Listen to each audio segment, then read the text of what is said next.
আওয়ামী দোসরদের লোকরা যে ঘাপটি মেরে আছে বিভিন্ন তৃণমূলে, বিভিন্ন জায়গায়, বাঁশঝাড়ে থেকে শুরু করে সমাজের মধ্যে নানা জায়গায়, ওদের কাছে তো প্রচুর টাকা আছে। এই সরকার তো গণতান্ত্রিক সংগ্রামের ফসল, তার তো প্রতিটি ক্ষেত্রে জবাবদিহিতে থাকতে হবে। আপনারা আওয়ামী লীগকে নিয়ে কি করবেন?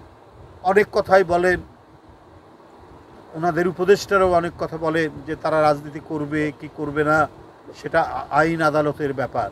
আপনারা যে অন্তর্বর্তীকালীন সরকার, আপনারা কোন আইনের বলে?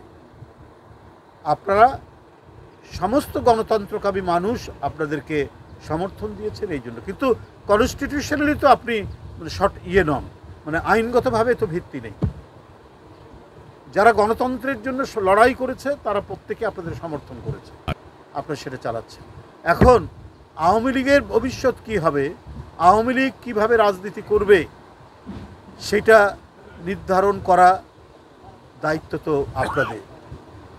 কারণ প্রশাসন আপনাদের হাতে, অন্য সমস্ত স্টেট মেশিনারি আপনাদের হাতে।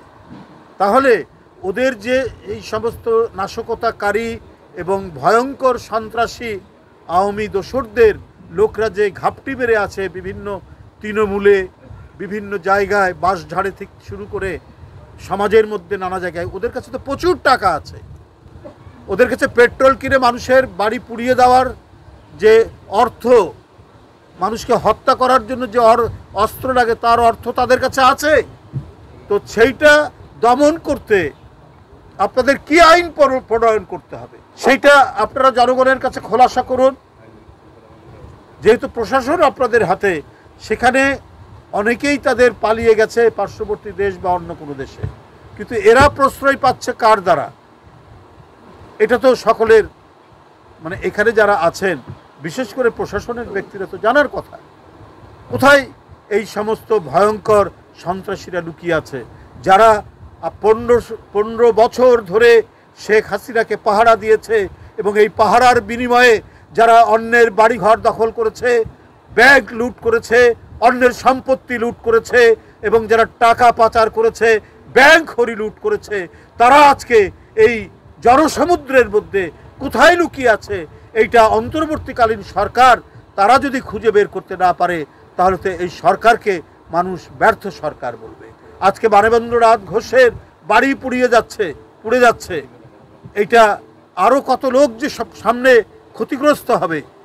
যারা গণতন্ত্রের কথা বলেছে, যারা বহুদলীয় গণতন্ত্রের কথা বলেছে, যারা লড়াই করেছে, যারা বুক দিয়ে গুলি বরণ করেছে, অনেকের পিঠে, অনেকের মাথায়, অনেকের পায়ে, অনেকের পেটে এখনও শর্টগানের গুলি বহন করে যারা যাচ্ছে, ওরা প্রত্যেকেই আওয়ামী ফ্যাসিস্ট দোসরদের টার্গেটে পরিণত হয়ে আছে। তারা এক এক করে তাদের উপর আক্রমণ করবে। তো সুতরাং এই সরকার অনেক কথা বলছেন, নির্বাচন নিয়ে কি টালবাহানা করছেন, নানা কিছু বিষয় আমরা দেখছি। এই সরকার তো গণতান্ত্রিক সংগ্রামের ফসল, তার তো প্রতিটি ক্ষেত্রে জবাবদিহিতে থাকতে হবে।